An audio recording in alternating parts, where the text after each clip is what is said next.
Hi guys, my name's Bex, welcome back to my channel, and today I'm bringing to you my best books of 2018.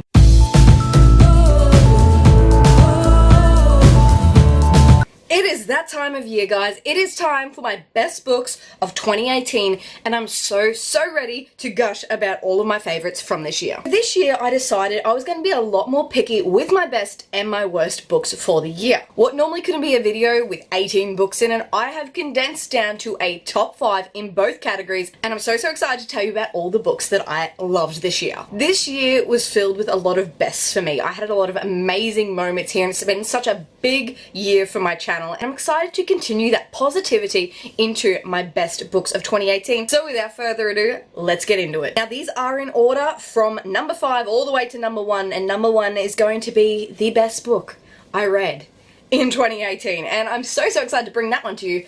But first, let's get through the others, because number 5 on my list is Vicious by V.E. Schwab. This is a story about Eli and Victor, who were best friends in college. They were both kind of into the supernatural and found a way to become extraordinary, but they had to do that through death. 10 years has passed, and they are basically enemies, and Victor has just gotten out of jail, and he is going to kind of seek revenge on his former best friend. This story was magnificent. This story, as of all V.E. Schwab's story, kind of delves into morally grey characters, and this is probably my favourite book with morally grey characters. When you look at this book, it's kind of like who's right and who's wrong, but you can see both sides, and I adored it. This is kind of the superhero novel that you didn't know you needed, but it's also like superhero versus supervillain, but who's really the villain? Who bloody knows? Loved this, loved Vicious, and I recommend this one to anyone who likes that superhero genre, but flipped on its head. Next up, number 4 on my top 5 is A Conjuring of Light by V.E. Schwab. And Queen Schwab is on here again, and both really good books. A Conjuring of Light is the 3rd book in the Darker Shade of Magic trilogy, and I can't really tell you about this one because it'd be spoilers, but A Darker Shade of Magic follows a guy named Kel, who is an Antari who can kind of travel through different worlds, and specifically different Londons. Kel's a bit naughty, and he brings things back that he shouldn't,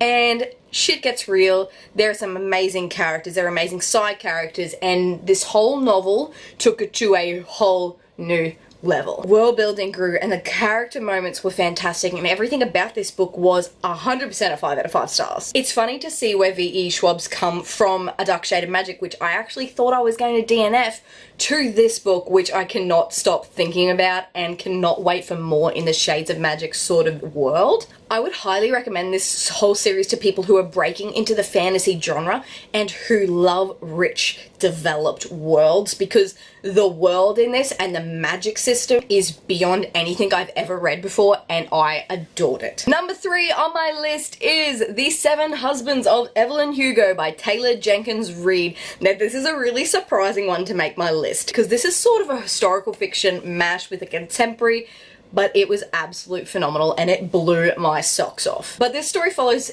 reclusive Hollywood icon Evelyn Hugo. Evelyn Hugo is finally ready to tell the truth about her mysterious life. She had a lot of secrets, and she's decided that she wants to tell this specifically to Monique. Monique Grant is kind of a nobody in the journalism world, and no one is more shocked than herself to get this story. And this story kind of takes throughout Evelyn Hugo's life and kind of weaves in with Monique's own life, which is really fascinating. I read this one on audiobook, and I 100% believe that's how it should be read, because the audiobook was phenomenal. The narrators are multiple narrators, and they are just so good. And at one point I was just crying in the car. It was a really emotional read, but it felt real. Like when I exited this book, I was kind of like, oh, I can't wait to Google more about Evelyn Hugo.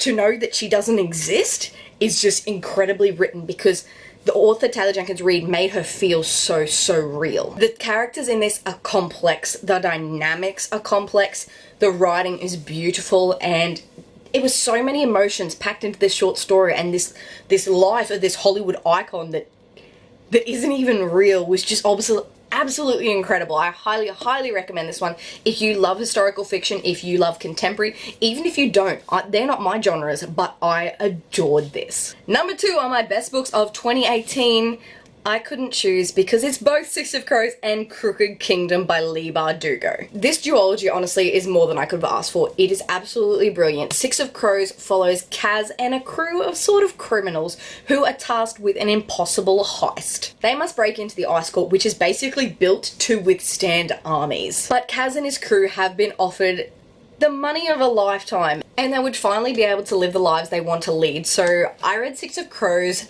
a few months ago, and then I picked up Crooked Kingdom in November, and I couldn't believe how much I loved this duology. The characters in this are phenomenal. The writing in this is phenomenal. The world building is incredible. The cameos from people from the Shadow and Bone trilogy, oh, I squealed. I squealed so loud. It was so good. And this was kind of in preparation for King of Scars, but I would say this was beyond what I could have imagined. This was so much better than I thought. It is a rich fantasy story. It is unpredictable and it's suspenseful and it keeps you on the edge of your seat, but absolutely adoring the story. And how could I choose between Six of Crows and Crooked Kingdom? I couldn't. They were both really, really good. And last but not least, we are here for my 2018 favorite book of the year, and that of course is Strange the Dreamer by Laini Taylor. I read this one with the Sassy Book Club in January and fell in love with the writing, the world, the characters, the cover. Everything about this book was fantastic. This is the first book in the Strange the Dreamer duology, and Muse of Nightmares is the second one, but I could not get Strange the Dreamer out of my head. It had such an impact. I'd never read something that was written so elegantly and beautifully, and characters that are just fantastic. And the really, really good thing about Laini Taylor's writing is her morally grey characters, like V.E. Schwab's, are next level. There was what was supposed to be the villains in this, but you can't think of them as villains. There was no way that I could ever see the villains in this story as actual villains because I completely understood their point of view. And Laini Taylor has a way of writing that she builds the characters so complex and but yet explains why they are that way, which was absolutely fantastic. Strange the Dreamer is 100% my favorite read of the year, and I'm so sad that I cannot just erase my memory and try again because it was a beautiful experience. I love the reading experience, and I highly, highly recommend Strange the Dreamer if you love fantasy, you love rich worlds. The pacing is a bit slow in the start. The story really builds from a slow beginning to actually understanding the characters to this big finale that I was just like, you'll need to calm down, I'm getting overwhelmed. And that is it for me today, guys. Those are my top 5 reads of 2018. And I'm so excited to see what comes of 2019 because 2018 was a fantastic reading year and I can't wait for 2019 to see if it is as equally as amazing. But that is it for me today, guys. If you like this video, please give it a big thumbs up, subscribe if you'd like to see more and have not already, and chat to me down in the comments. Let me know what your favorite read of 2018 is. I would love to hear. I make videos every Monday and Thursday, and I'll see you in a new one. Bye!